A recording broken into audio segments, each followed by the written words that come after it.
About 5 years ago, the Computer Chronicles broadcast a special two-part series on computers and the Pentagon. These two programs looked at the efforts of the military to use computer technology in the development of new weapons and strategic systems. At the time, the work was somewhat theoretical, but with the events of the past few weeks in the Persian Gulf, the role of computer technology in war has become a very real subject.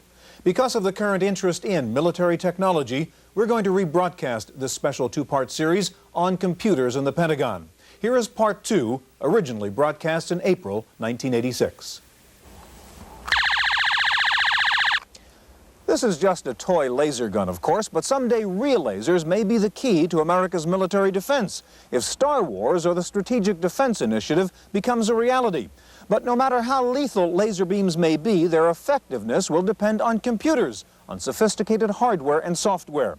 Star Wars is just another example of the close relationship between computers and the military. Today, we take a look at the computer aspects of Star Wars as we continue our two-part series on computers and the Pentagon on this edition of the Computer Chronicles.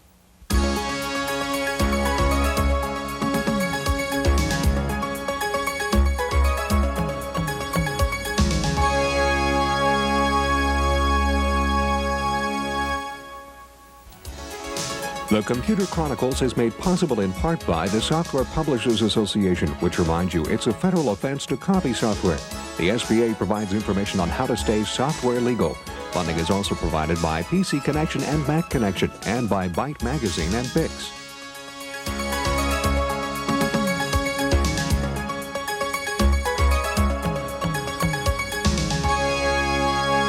Welcome to the Computer Chronicles. I'm Stuart Chaffee, and this is Gary Kildall. Gary, this is a game called Balance of Power, and as you can see, here's a map of the world, and there's a legend for friendly countries and hostile countries. It's a game in which the USA is pitted against the USSR for world domination, and you can blow up the world with a nuclear bomb in this thing. We use computers to play these war games at home, but the fact is these two countries are using computers to plan for these kinds of wars. Star Wars, for example, the Strategic Defense Initiative, I mean, that's a military strategy totally dependent on software, isn't it? Well, waging war used to be real simple. You just shoot an arrow and run like crazy. You can't run away from these weapons, can you? And Star Wars really brings war making to a brand new height. The programs themselves are actually making tactical decisions about what they should do right on the spot. In that case, a program bug takes on an entirely new meaning. Gary, we're going to continue now with part 2 of our look at computers in the Pentagon, and we'll begin by looking at how the U.S. Navy uses computers. Starboard engine back 1/3, port engine ahead 1/3, sir. Starboard engine back 1/3. The traditional symbols of life on a battleship are found even on the Navy's newest vessels. Lines, flags, the semaphore, and the bridge, where the captain issues commands in preparation for departure. But once out on the open sea, the symbols have changed from analog to digital. The USS Valley Forge is the most advanced cruiser in the American fleet, the latest in a series of ships equipped for computer-aided electronic warfare. Deep inside its decks is the control center for a combat system called Aegis, named after the protective shield of Zeus. Technically, Aegis is the Mark VII weapon system that's built around a spy radar, computer-controlled, multifunction phased array radar that gives us the ability to track targets, detect and track targets automatically with fire control accuracy. When you combine that with a command and decision system, a computer-based system that processes information, allows you to correlate targets and keep track of the detections that the spy radar makes, and weapon control system, also computer-based, that allows you to schedule targets and create missile engagements on those targets, then you come up with an Aegis weapon system. Aegis was developed in response to a perceived increase in Soviet sea power and to counteract the deadly efficiency of air-launched anti-ship missiles, a threat made evident by the destruction of a British destroyer during the Falkland Islands War. Aegis surrounds the Valley Forge with a protective sphere that detects, tracks, and automatically responds to any hostility up to 200 miles away. At the heart of the system is the computer-controlled Spy-1 radar, which projects beams in all directions virtually at once. Sifting through and organizing the sensor data are 3 computer systems, one for the radar, one for the weapon system, and one for the command and control. The system is totally automated in the event that one of the 4 computers in a particular bay has something go wrong with it. The system will automatically reconfigure to cut that out and still retain the tactical guidance that we need. The way we're using the computers essentially is what's radical from other ships. For doctrine control, which is essentially an if-then statement. If a certain airplane or ship has a parameter, then it is either classified this or engaged as such. We are up.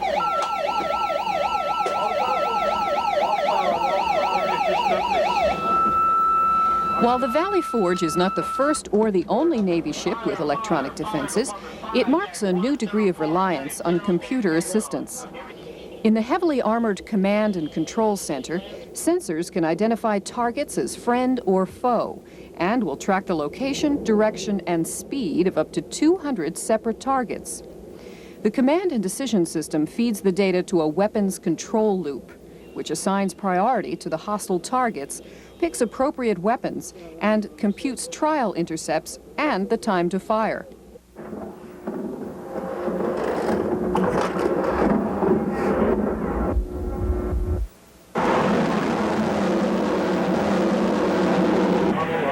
Once threats have been identified and weapons assigned, the ship's commander is faced with a major decision. Aegis can operate in manual, semi-automatic, and automatic configurations. In the special automatic mode, the system will automatically fire at targets determined to be hostile until manually overridden. The ability to carry out totally automated warfare is an option that the ship's commander regards with extreme caution. We can, in fact, operate CIC with very few people. We typically don't, because we tend to put a man in the loop rather than leave the ones and zeros to their own devices. The cost of an Aegis destroyer? Almost $1 billion per ship. On the other hand, the Navy estimates that even with its smaller crew, one Aegis cruiser can replace 3 or 4 conventional ships.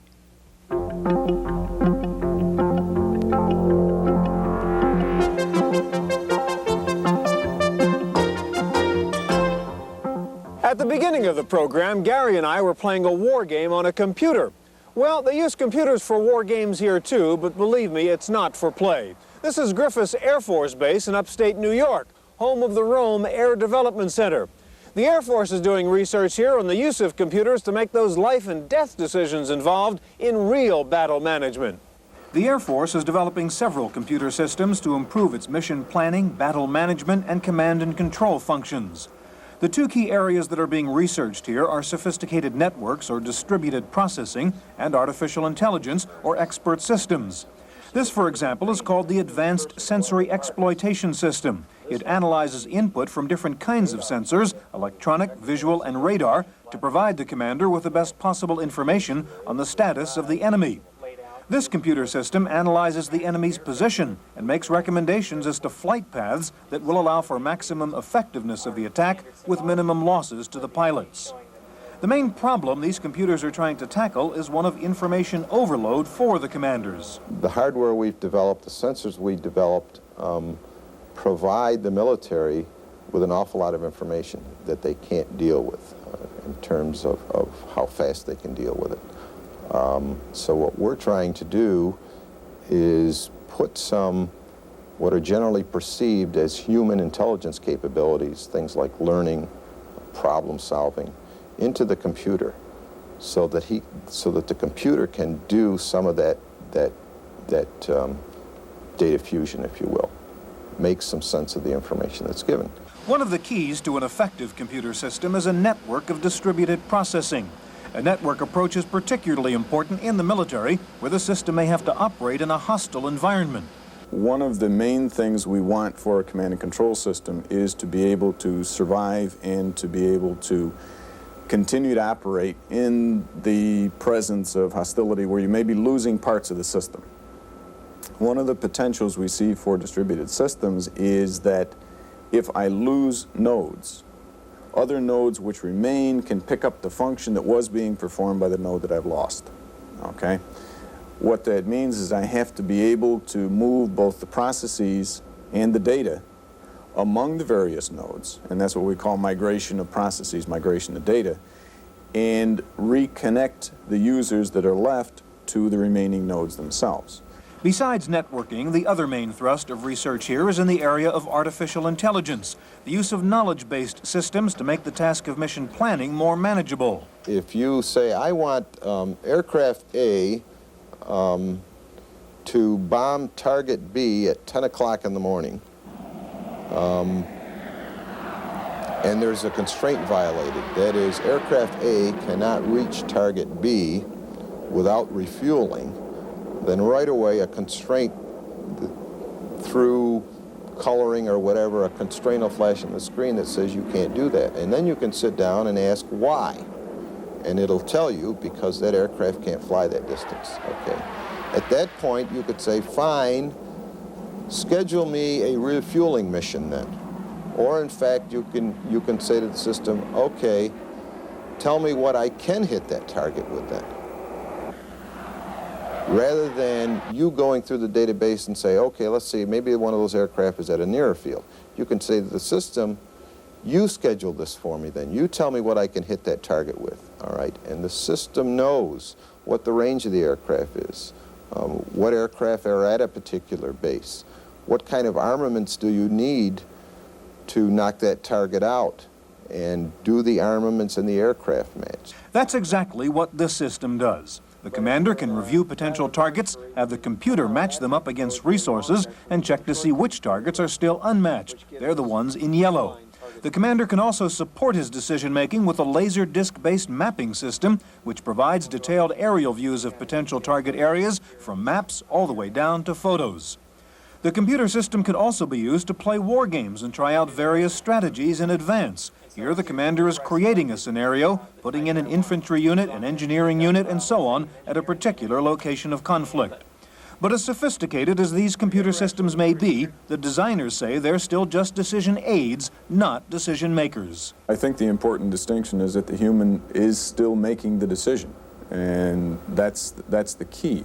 We try to provide him with as much data as we can and try to provide the assurances that the data is current and accurate, but we are not trying to build systems to take the ultimate decision-making power away from the human being.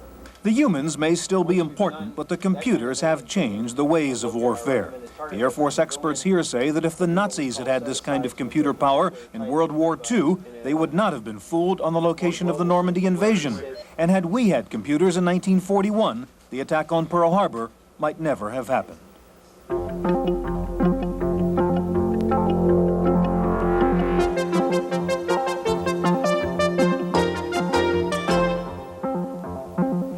The Strategic Defense Initiative, also called SDI or Star Wars by some, is a massive undertaking in any terms and especially ambitious in its computer-related requirements. There are two classes of requirements that we think about. First are the functionality types of requirements, requirements associated with detecting and tracking weapons, ballistic missiles, re-entry vehicles. The functionality of forming the tracks and prioritizing targets so that target lists can be turned over to weapons so that re-entry vehicles can be attacked and destroyed before they re-enter the atmosphere. Now, those are the functionality types of issues. Then there are some non-functional or desirable attributes that we would like the system and therefore the software to exhibit. And these attributes are, we would like for the system to be able to gracefully evolve with advancing technology and with changing requirements for the system. The key to successful deployment of SDI may depend on software with the ability to contain faults and to reconfigure the system around any failure. SDI's enormous computational demands call for exceptional hardware as well. With the advent of multiprocessor architectures, that there's an opportunity to implement the functionality as well as the non-functional attributes of robustness and fault tolerance in multiprocessor architectures that we need to take advantage of. One of the things that we talk a lot about is trying to modularize the software and drive these modules to as low a level of simplicity as we can, and then to distribute the modules through the processor architectures. Critics of SDI express concern that the system's software needs, perhaps 40 million lines of code, are so vast and so complex that the system could never be totally reliable. It's very, very difficult and probably impossible to develop what we would consider to be reliable software. And there are a number of reasons for that. The software would be enormously complex. It would be the most complex software package ever written, for one thing. And second of all, it can't be tested under realistic conditions. In order to test it, you'd have to have a nuclear war. SDI's distributed computer system would direct a variety of new weapons, controlled from largely autonomous space platforms. One of our key programs at the laboratory now is a ground-based free electron laser. Here you would use the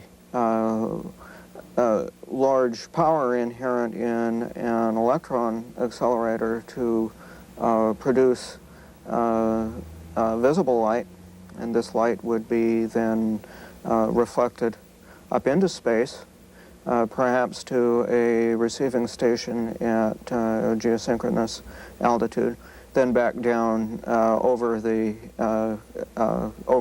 area of, for instance, the missile launch to other mirrors.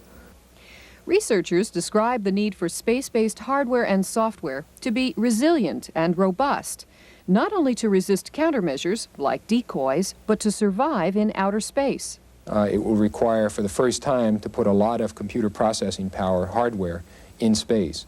There are issues related to that. We've never put big software systems in space either, and the taxing nature of space on not only the processor but also on volatile memories provides us some questions.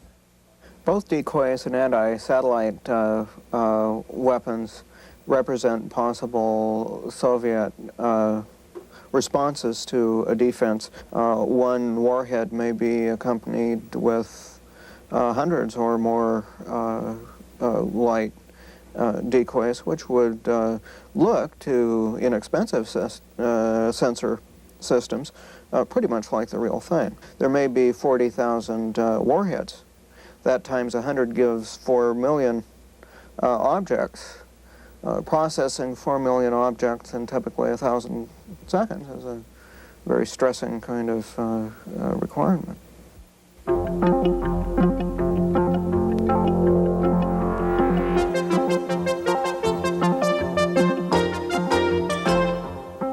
It's somewhat discomforting to think that a future war could be in the hands of two opposing computers.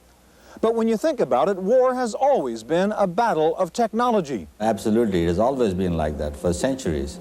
If you had guns and I didn't have guns, I'm done for. If you had cannons and I didn't, there was no way I could fight with you. It goes back as far back as you want. And if I had sophisticated missiles and you didn't have them, as in the Middle East War, in '73 or whenever, there's no competition. And so nobody is going to be foolish enough to say, if you have a weapon that is of demonstrated superiority, then I'm going to come and sacrifice lives. So if a robot fights a robot, and one of them has a clear superiority, then people will say, that's a winner. One of the concerns about sophisticated computers in the military is the delegation of decision-making to computers. And indeed, it is possible that in the short time frames of ballistic missiles, a computer might have to make its own decision to take defensive action. A massive launch that corresponds to all of the images of an attack could be dealt with certain precautions associated with multiple phenomenology, measuring the nature of the threat and so forth, and allowing the system to engage the threat, seems to be the kind of philosophy that we would probably adopt. especially in a situation where the system itself was under attack. If a direct ascent ASAT was launched against the system, it would be likely that the system would be allowed to protect itself. While it is scary to think about the use of computer technology for war, Professor Reddy thinks computers may in fact prevent wars, in the same way that many argue nuclear weapons have prevented major wars. War is bad for people anyway, and so why not have robots fight robots and get people out of wars, and those people that have better robots will be declared winner. Some such scenario could in fact happen in the 21st century, because once one has a superior technology, which is clearly demonstratoble, then everybody realizes that there's no way one can in fact overcome that advantage. And automatically, people will in fact back down from wars. While the debate goes on about high-tech warfare and computerized defense systems in space, Lieutenant Colonel Audley says the debate over sophisticated computers in the military is really no different than the debate 70 years ago over airplanes in the military. When airplanes came about, we didn't know exactly how they were going to fit into the military arena, and we started using them as observation platforms, and then we found that we could shoot at one another from them and drop bombs from them, and they radically changed the nature of warfare. They made battleships virtually obsolete. SDI is another arena where we see incredible advances in technology, and in this case perhaps being directed to make another weapons system obsolete, in this case the ICBM. Much of the defense-oriented computer research in this country is funded by DARPA, the Defense Advanced Research Projects Agency. Some critics say that puts an inappropriate military bent on basic research, but Professor Reddy doesn't share that criticism of DARPA. They were responsible, for example, for the invention of time-sharing. They were responsible for the invention of support of artificial intelligence research for a long time, much of the robotics research. They were responsible for the computer networking research, the ARPANET, which is now permitting all kinds of communications and electronic mail. So many breakthroughs that came in this field over the last 30 years have come from universities through support, unrestricted, unclassified research support from DARPA. There are indeed many civilian spin-offs of technologies developed for the military. For example, the research going on here at Carnegie Mellon University may lead to robot tanks, but it may also lead to safer cars. The military environment is a microcosm of our general industrial environment and general environment. For example, the technology that we are looking at, we are hoping will be primarily used in civilian sector for cars that will drive themselves, so that if I'm drunk or fall asleep at the car or not paying attention, I would not be into a fatal accident. And currently, the single largest source of deaths in this country, more than 500,000 a year, is because of automobile accidents. We believe this technology can, in fact, eliminate 90% of those kinds of deaths. The consensus of opinion seems to be that whether our computer research ends up in military or civilian applications, there is little doubt about the importance of the task at hand. The most important technologies for the future are very clear. Computers, communications, artificial intelligence, robotics, materials technologies that will help in all of these things. And semiconductor technologies, which are electronics, which are integral to all of these things. Fiber optics, again, for communications. Satellite technologies. Essentially all the ones where we currently have significant superiority over all other nations. And it's a question of whether how long we will maintain the superiority.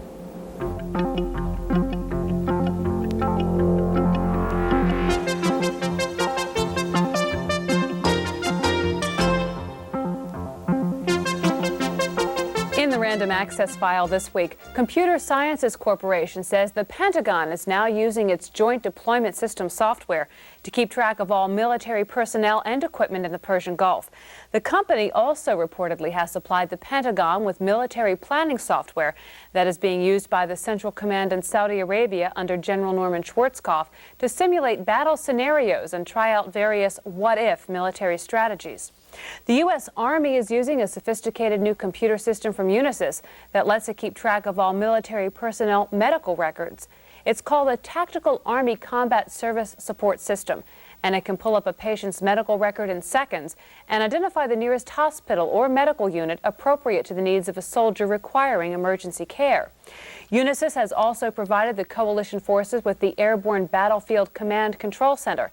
This is a self-contained software package that coordinates the entire battlefield theater, including air, sea, and land operations. It uses real-time battlefield data provided by pilots just returning from combat in order to define the missions for fighter pilots who are scheduled to go take off for follow-up attacks. The Marine Corps pilots are using a rugged 12-pound laptop from Grid Systems to program missions for their Harrier II attack jets. The pilots can map out their flight plans and display key data, such as potential enemy threats and known landmarks with graphic icons. The battery-powered 386 computer is also used to keep track of engine performance, weight calculations, and fuel consumption.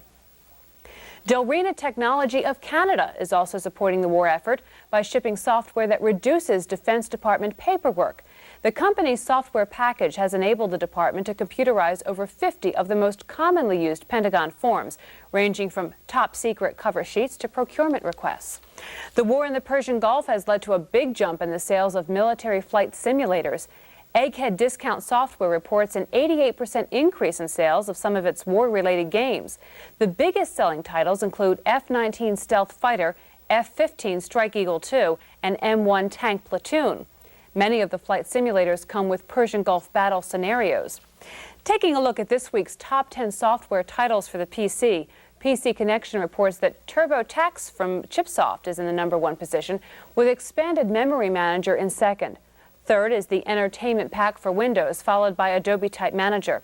Windows 3.0 is in 5th place. Rounding out the top 10 PC titles are Quicken, WordPerfect 5.1, PC Globe, the Norton Utilities, and Andrew Tobias's Tax Cut. Finally, those weapons that succeed because of computer software can also fail because of software. According to German press reports, Iraq's Exocet missiles can be deactivated once in flight by sending the right software computer code to the missile. French computer specialists apparently know the disabling codes for the Iraqi Exocets, and those codes have apparently been passed on to the French warships now stationed in the Persian Gulf. Well, that's it for this week's Computer Chronicles. I'm Kate McGargy. The Computer Chronicles is made possible in part by the Software Publishers Association, which reminds you it's a federal offense to copy software. The SBA provides information on how to stay software legal. Funding is also provided by PC Connection and Mac Connection, and by Byte Magazine and Bix. For a transcript of this week's Computer Chronicles, send $4 to PTV Publications, Post Office Box 701, Kent, Ohio, 44240. Please indicate program date.